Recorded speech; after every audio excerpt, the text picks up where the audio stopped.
unicyclist is about to risk his life crossing this bridge by riding on the railing.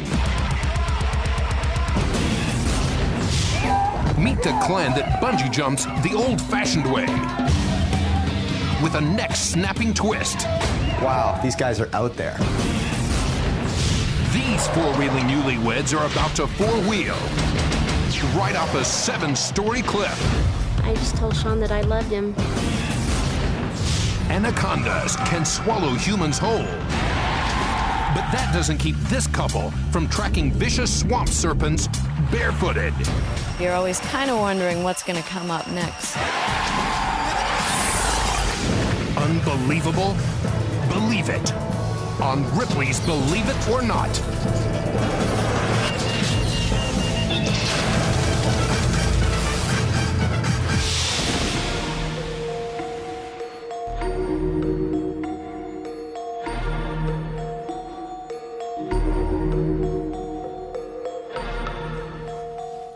Hello, this is Ripley's, where there are stories you can't imagine and people you won't believe. Bungee jumping is illegal in many places, and for good reason. It can be seriously dangerous, even with all the best high-tech equipment that money can buy. And if you don't have access to safety equipment, well, watch this.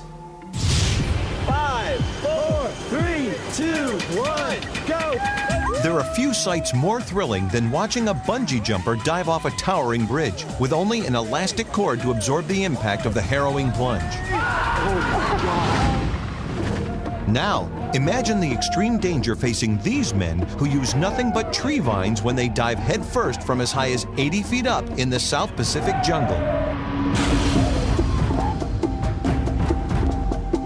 It's called land diving.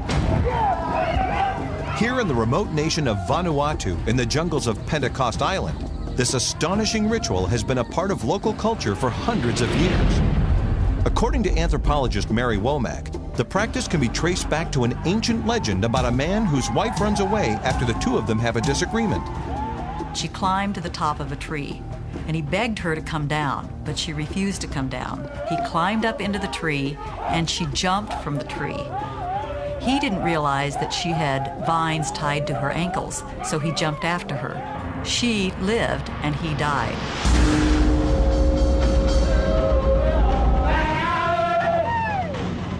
Of course, the men no longer need to jump after their wives, but the annual tradition continues in the belief that these leaps of faith help ensure a healthy crop during the next planting season. It's also a coming-of-age ritual, with boys as young as 8 years old making their first jump.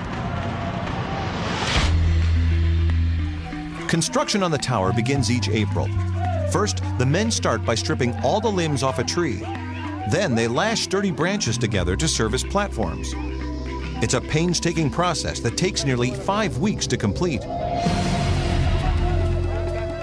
Before a man makes his first jump, the chief of the village cuts a vine, and each succeeding vine is cut to the proper length depending on how high the jump is going to be. First of all, the vines have to be prepared.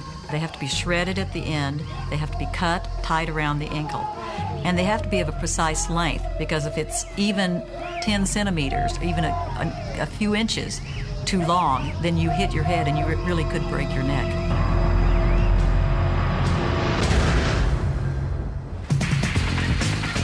Ron Jones, the president of BungeeAmerica.com, has made more than 4,000 bungee jumps. He points out that using a vine is significantly more dangerous than using a rope. When that vine pulls tight, it's going to snap hard. In fact, hard enough that sometimes it doesn't even stop them in time, and they do hit the ground. To protect the jumpers as much as possible, the ground below the platform is turned up to make for a softer impact. But even so, the higher you go, the harder the landing. And the men frequently feel pressured to jump higher than others to show how brave they are.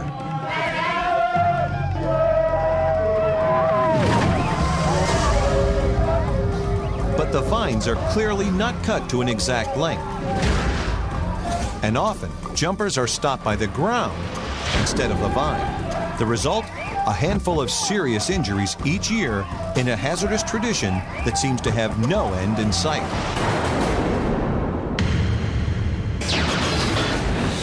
Enter Ripley's archive. Ripley, leave it or not. Leave it or not. The year is 1932. B. Kyle takes high diving to an extreme with his free-falling feet. Most people would think twice about diving into the shallow end of a swimming pool.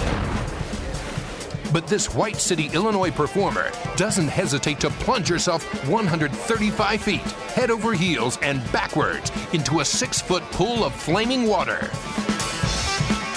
B's flawless technique enables her to enter the pool without so much as a burn or break. She emerges wet, but otherwise unharmed, believe it or not.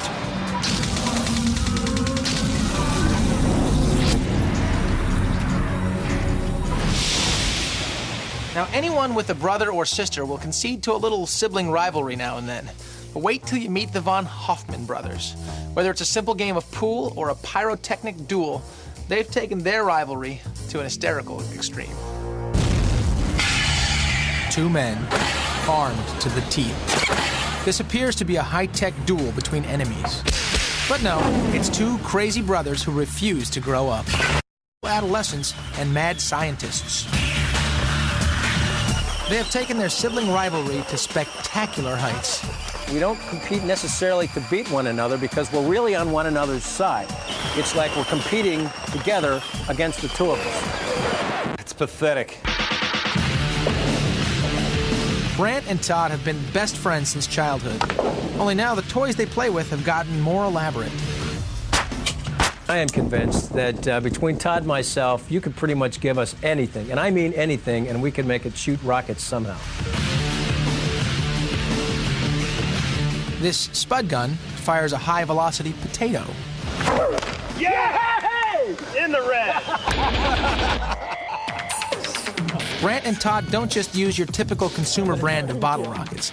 These industrial-grade rockets require a special permit only obtainable by licensed pyrotechnicians. You heard it a million times, the old saw, don't try this at home. Well, don't try this at home. But the brothers have other passions besides flaming projectiles. They have an insatiable appetite for adventure. Brant even makes a living selling ultralight aircraft. But of course, he isn't content to just ride them. Whoa, it's a rocket! There are a lot of people out there that think that I'm a raving lunatic. Get in there, you dog! Lunatics? You be the judge. That's the way I win them. The two brothers have co-authored a best-selling book called The Von Hoffman Brothers' Big Damn Book of Sheer Manliness. We've accumulated years and years and years and years and years of worthless knowledge. Sounds like a book.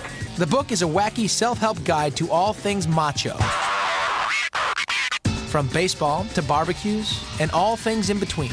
And like everything else Brant and Todd do, the gadgetry, the pyrotechnics, and all the other childlike shenanigans, they do it for the sheer fun of doing it, and for no other reason. Never look for the point. Never look for the point. Whenever you're doing something on the level of grandiose silliness, when you have someone who's asking why, then they're never going to get it. The fact is to be pointless and act insane in an insane world.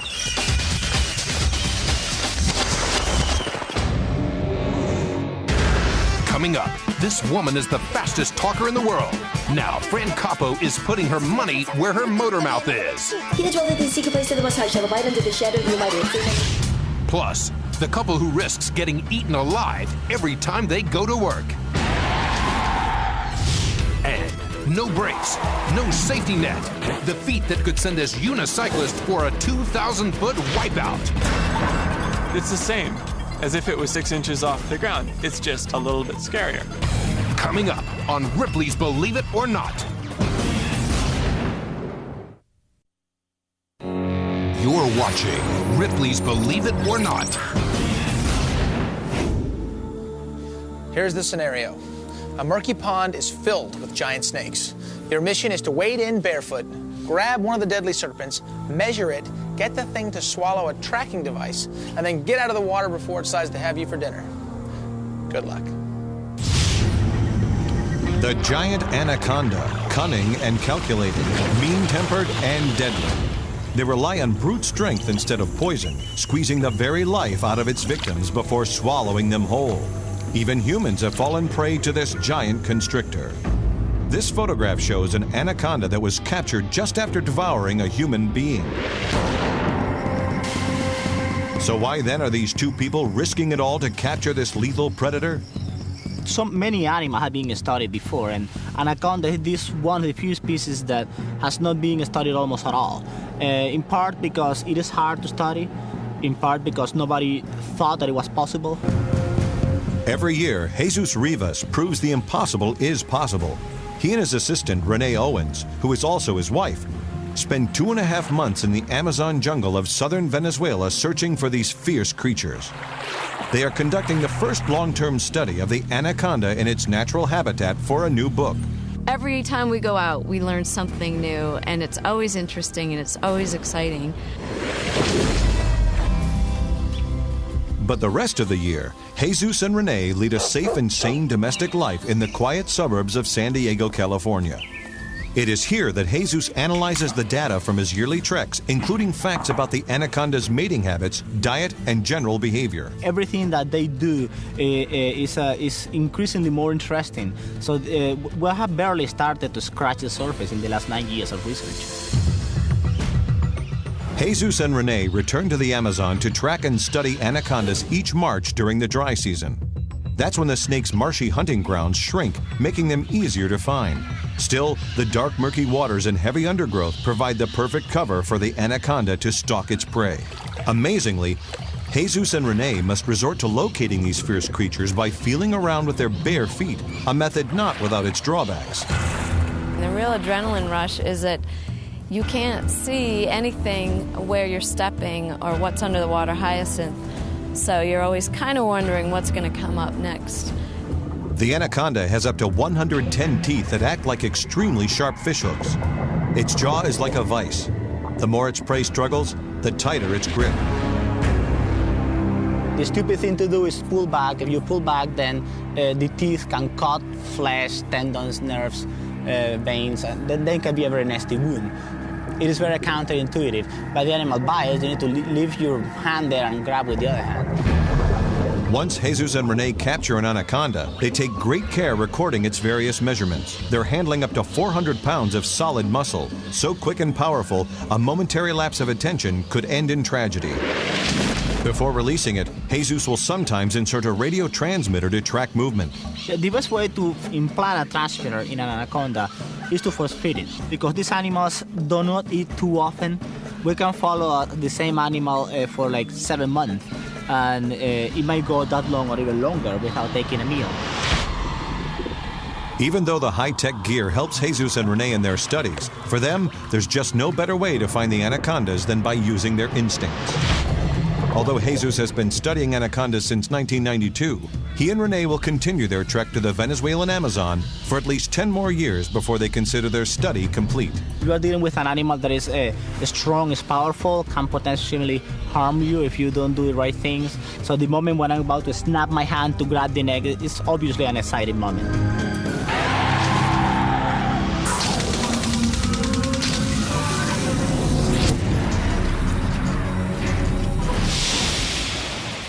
Now, we all know somebody who talks a mile a minute. How about 630 words a minute? That's more than 10 words a second. This woman truly has the gift of gab. Native New Yorker Fran Capo is the world's fastest talker.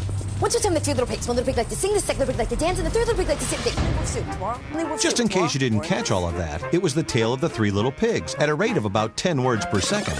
Once upon a time, the three little pigs. One little pig liked to sing, the second little pig liked to dance, and the third little pig liked to sit and dig. Then a big wolf came along. Then a big and I think everybody who knows me does. Like, my friends are all used to it. Everybody who knows me is used to it. That's because Fran's friends and family have been listening to her warp speed words for years. The little girl from Jamaica, Queens, developed her rapid-fire style all the way back in middle school. Well, in 6th grade, I had a teacher. If you didn't answer the questions right away, he used to call on somebody else. So what he used to do was memorize like 10 different answers so that one of the answers would be right. Fast talking and a quick wit often made Fran the center of attention. Hi. While working toward a degree in accounting, Fran went to an open audition at a comedy club and won. That eventually led to a job doing weather and traffic on a wacky morning radio show. Then in 1986, while doing an interview with a local newspaper, she jokingly said she wanted to be the world's fastest talker. The next day, the Larry King Live people asked me to come on the show and break the record, and I was like, well, what if I don't do it? She goes, Larry doesn't care whether you break it or not, he just cares that you try it on his show first. The next night, after only a few hours of practice, she went on Larry King's show. The rules required she read something from the Bible or Shakespeare. Fran made her speed-breaking attempt by sailing through the 91st Psalm. He that dwelleth in the secret place of the Most High shall abide in the shadow of the Almighty. Say, my Lord is my refuge, my fortress, my God, in whom I trust. On her very first try, she clocked in at a whopping 585 words per minute, 33 words faster than the old record. That's especially impressive when you consider the average person's rate of talking is a mere 270 words per minute. There you go. Fran says the trick is breath control. She can say a sentence that normally requires 4 breaths with just 1. It's a trick that often leaves her fellow New Yorkers scrambling to keep up. I'd like to order a couple hot dogs. Okay, can I have a hot dog, one with sauerkraut, one with mustard, one with sauerkraut and mustard, one with just ketchup. I'd like 3 pretzels. While Fran has fun putting others to the test, her motor mouth can sometimes get her into trouble. One time I was a witness in a court case, and the court stenographer was sitting there going like this, and literally, she went like this, she went, bang the desk, and she goes, if she doesn't speak slower, I'm not doing this. But a few rough spots here and there are no deterrent. In fact, 4 years after setting the record, she did it again, talking 603.3 words a minute. Now Fran's ability is about to be put to the ultimate test.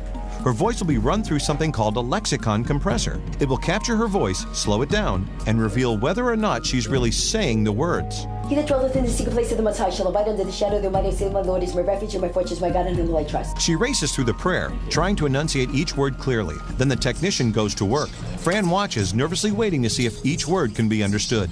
He that dwelleth in the secret place of the Most High shall abide under the shadow of the Almighty. I will say, my Lord, he's my refuge and my fortress, my God, in him will I trust. It sounds a little odd, but she's done it without stumbling over a single syllable. Record intact, Fran doesn't even pause for a breather. Right now, she's writing a book, a cyber sitcom, doing comedy, and giving motivational speeches, and there's no sign of her slowing down. And I know it's to relax and things like that, but I do so many things in life, and I have like all these book ideas, and just spelunking and skydiving, and I love life. I hope I don't slow down. Little big, got some in a climb down the chimney, pig set a pot of boiling water, the wolf on the other. Still ahead. These aren't bullet holes. This former spy is shattering glass armed with a mere sewing needle. Plus, they're no bird brains.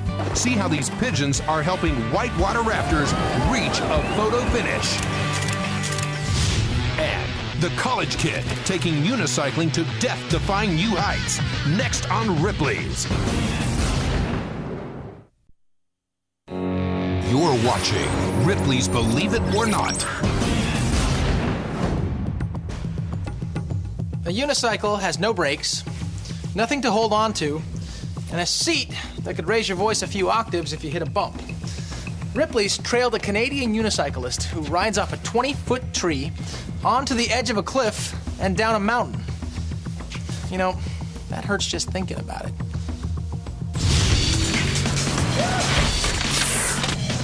I guess you'd say I'm a fairly adventurous type of person. I like to do stuff that involves risk sometimes. When people see me going off drop, sometimes they look and they say, oh, that must hurt.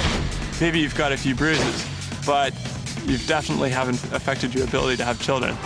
In the universe of unicycling, Chris Holm occupies his own planet. He performs stunts so extraordinary, he's virtually reinvented the wheel. To demonstrate his incredible sense of balance, Chris is preparing to put his life on the line. He will pedal within inches of the edge of a 2,000-foot cliff. A feat so dangerous, no other bicyclist, let alone unicyclist, would even think of attempting. Chris also rides his unicycle like some people ride their mountain bikes, under extreme conditions. Except when Chris makes the climb, he has but one wheel to balance on. These rugged trails on the north shore of Vancouver, British Columbia have been a part of Chris's training program for years.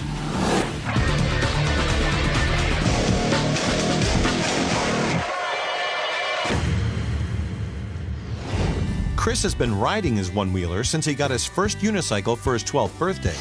He had no idea how unicycles were traditionally used. I'd never really seen any other unicyclist ride. I didn't know what unicycling was, really, other than that I just had this unicycle and I was having fun with it. Now 27 years old, Chris rides his unicycle everywhere he goes. I don't go get groceries and that sort of thing. It becomes easier than walking, really, because it's faster than walking. But Chris has another side. He's currently studying for his master's degree in earth science at the University of British Columbia. Right now, I'm looking at the effects of the recession of glaciers on landslides. Chris is also an accomplished violinist. A virtuoso both on and off the trail. Chris continually pushes the limits of what's possible on one wheel. He also continually discovers what's not. When I go out and ride and I'm trying stuff, I'm falling every second time I do something because that's part of it. That's part of pushing yourself as a rider. If I didn't mind being bruised almost constantly, I don't think I'd do this sport. That's the way it is. It may be the way it is, but when Chris decides to ride the railing of a 500-foot-high bridge, the slightest loss of balance can send him plunging to his death. It's the same in a physical way, as if it was 6 inches off the ground. It's just a little bit scarier. But what's a whole lot scarier is Chris's attempt to ride the edge of a 2,000-foot-high cliff. Even getting there is a feat in itself. It's not that I have a death wish at all. It's more looking at something that's really challenging, assessing that, okay, it's pretty dangerous, and then doing it. Chris's ability and audacity is about to be put to the test. This is the moment of truth. As he rides within 4 inches of the brink, the slightest mistake could end in tragedy. There's always risk, and you can never get away from it. It's just whether it's acceptable risk or unacceptable risk. And for Chris, nothing seems unacceptable. As he makes his way off the mountain, he has one last hurdle, a 6-foot leap over a crevice thousands of feet deep. There is something to be said about the satisfaction of putting yourself in a position of risk and dealing with it successfully. While most of us have a hard enough time balancing on 2 wheels, Chris is unrivaled on 1. Ripley's Believe It or Not.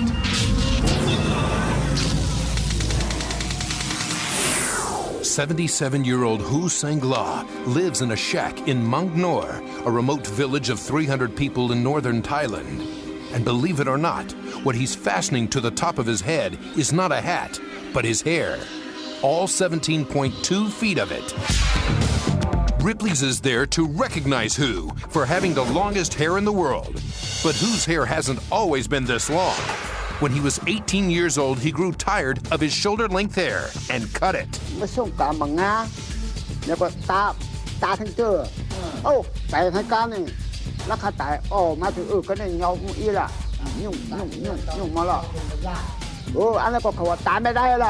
Some people might think keeping hair this long would be a lot of work, but Hu washes it only once a year and then keeps it wrapped up neatly on the top of his head. But Hu's not the only one in his family who avoids the barbershop. His 82-year-old brother, Yi Tao, has not cut his hair in 35 years. His hair measures a short 5 feet 4 inches. Believe it or not.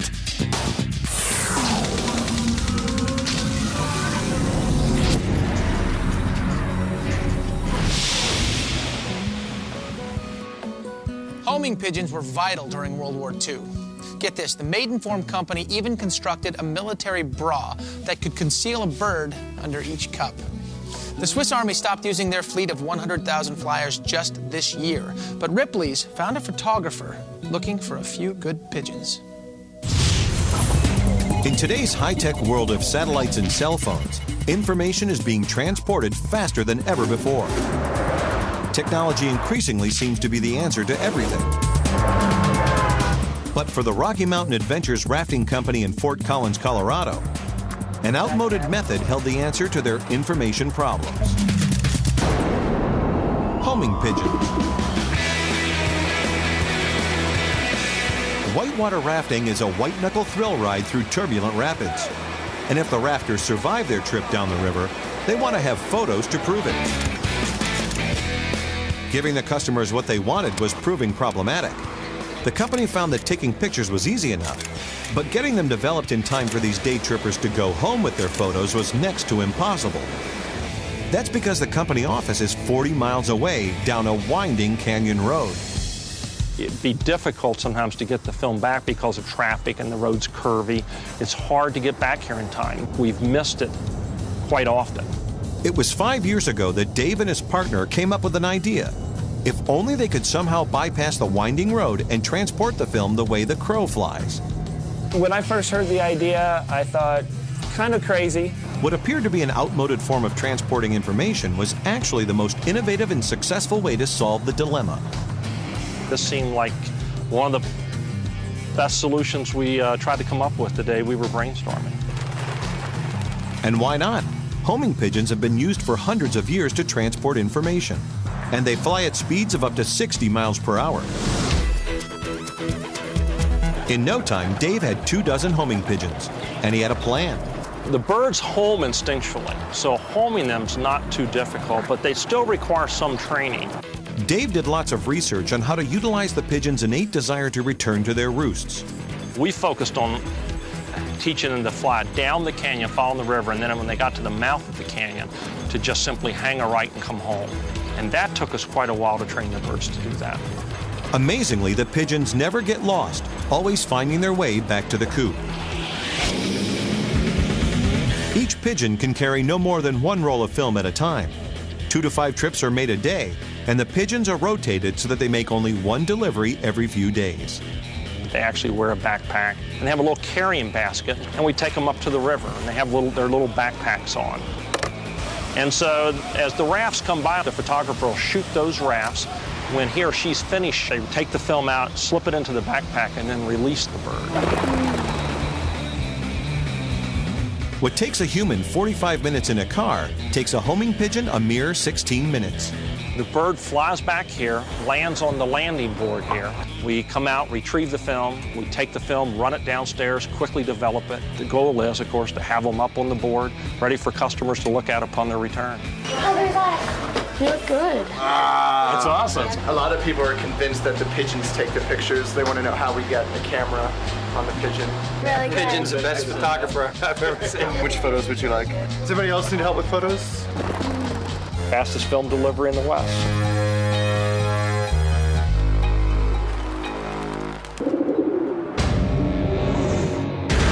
Next, a vicious high-speed crash cost this cop his eyesight.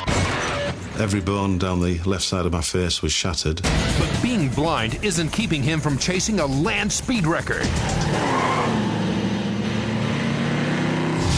Plus, former assassin Lu Shufang is about to turn a sewing needle into a lethal weapon. And how one couple survived a nearly fatal four-wheeling fall. Oh, no! On Ripley's Believe It or Not.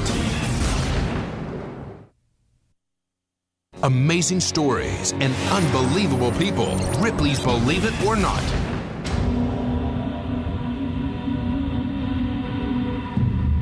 Lethal weapons come in all shapes and sizes. This sword, for example, very lethal, but not exactly easy to conceal. But this is an ordinary sewing needle, very easy to conceal, and you'll consider it very lethal after watching this. No, these are not bullet holes made by a gun, but by a man armed with only this: a simple sewing needle. Lu Shufang traces the roots of this mysterious art form back to childhood. That's when his father taught him this Far Eastern practice that combines powerful concentration techniques with lethal results. This skill led him to be recruited as a secret agent for the Chinese government. He was trained to assassinate an enemy with precision accuracy even from 10 feet away. Fortunately, Lu's skills are no longer needed by his country. That's why he was allowed to show Ripley's his unbelievable ability.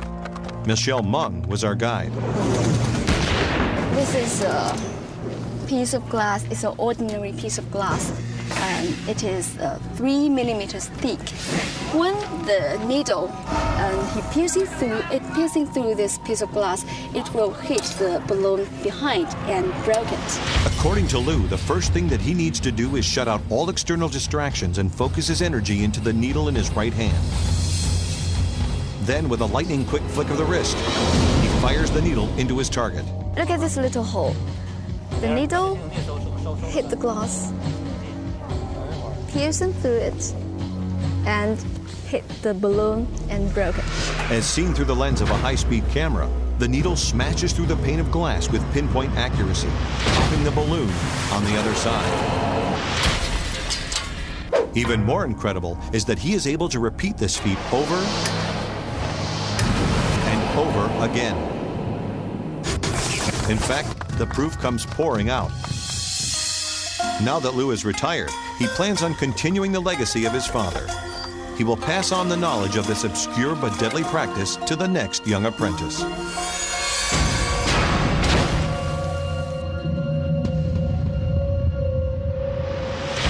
These are what started off the entire Ripley's empire. Cartoons, hand-drawn by Robert Ripley in the 1930s. His strips were filled with unbelievable stories, like this one right here.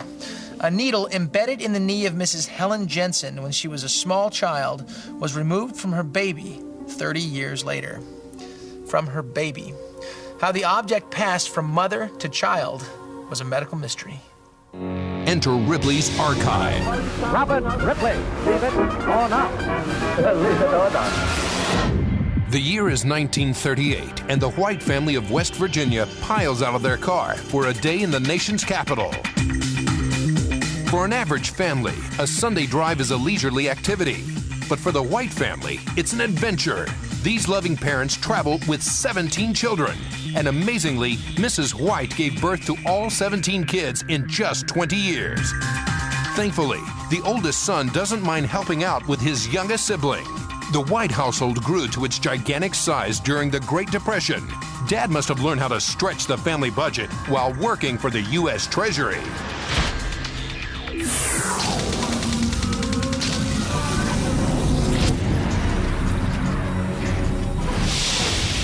There are a few things that non-sighted people can't do these days.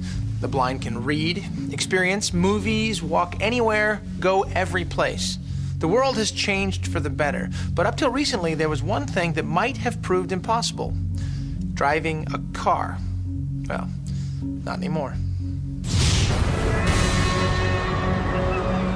The day that Ken Moss's life turned inside out began like any other.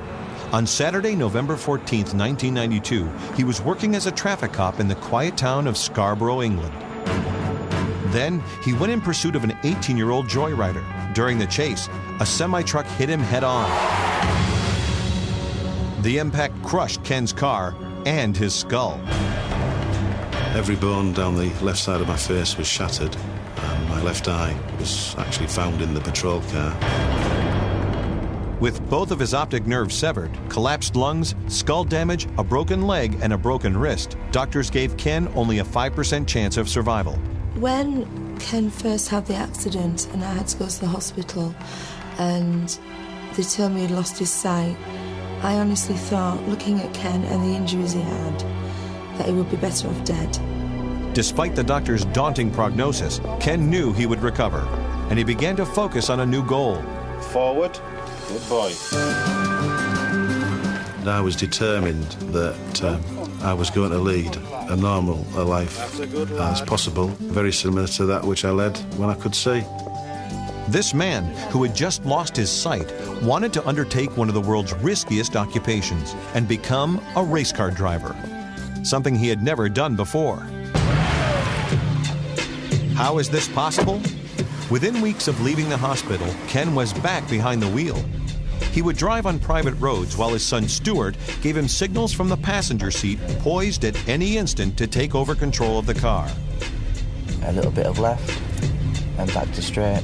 Driving a sedan on a backcountry road is one thing, but how does a blind man drive a world-class racing car at more than 100 miles per hour all alone? Former race car driver Tony Pond helped Ken get ready for the record run. They spent hours in the gym, making sure Ken was fit. Then hit the road, racking up more than 600 hours of driver's training. While Tony worked with Ken, engineers were putting together the high-tech racing machine. 18 months after they began, the modified MG racing car was equipped with its own navigational system, a special gear shift, and a computer. Before climbing in, Ken is attached to a series of sensors. They relay navigational information from the computer to Ken's high-tech helmet. It helps him steer by emitting beeping sounds. If they're in the left ear, he turns left. If the beep is in the right ear, he turns right. Another sensor hooked to his arm gauges the engine's speed and tells him when to shift. Finally, race day arrives. For the first time ever, a blind man is going to attempt to drive at incredible speeds all alone. Ken's track is a Royal Air Force runway, which gives him a nice straight shot. Runway's yours? It's time. Hard stuff. Tony will follow Ken's progress from a helicopter. If anything goes wrong, he can control the car's brakes by remote control. Ken gets a thumbs up, and he's off.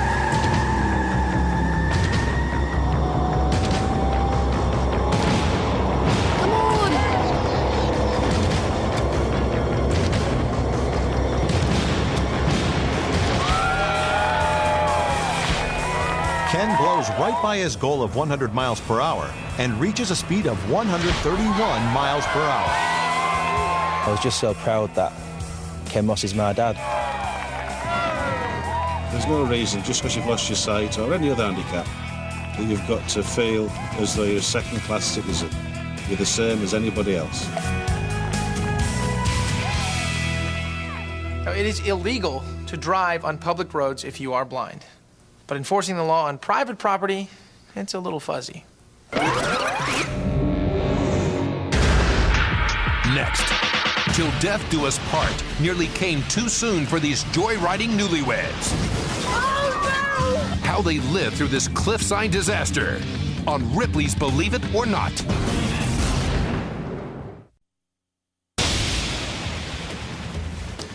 Off-road driving can be a lot of fun. It's exciting, exhilarating, and very dangerous. Just ask Tina and Sean Hasty.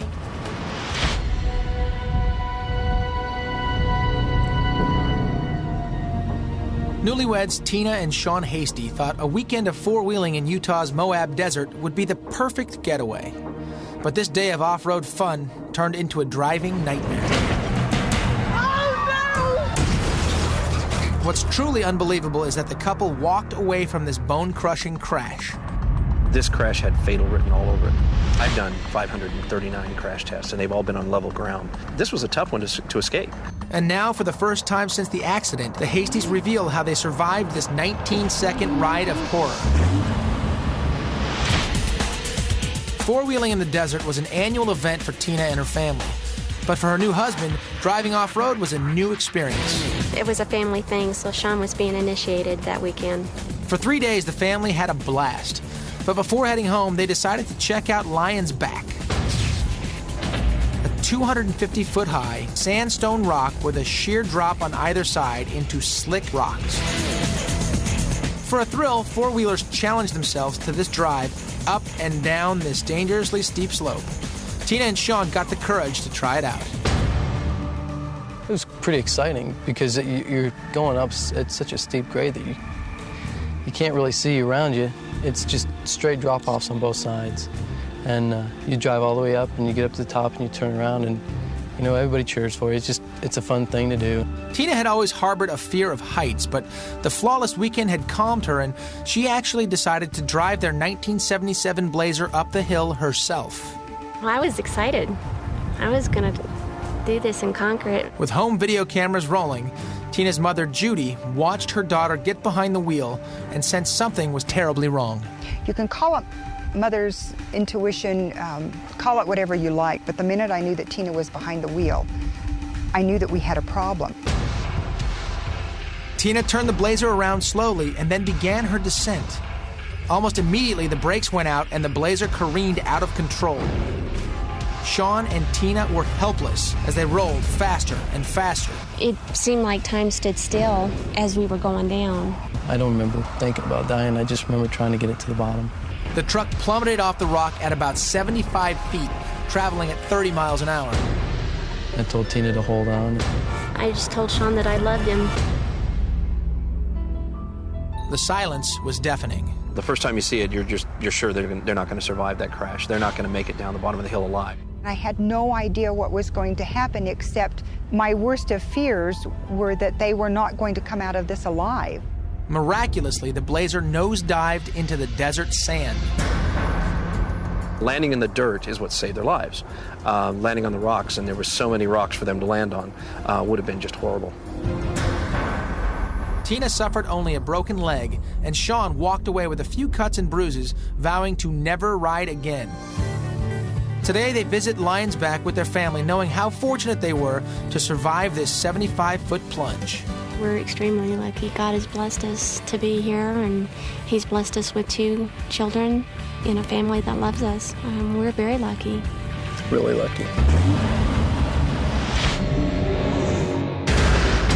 Next, this odd item was carried on a camel's back, but came from inside its body. Find out why its cargo was worth a king's ransom when we journey into the Ripley Vault next.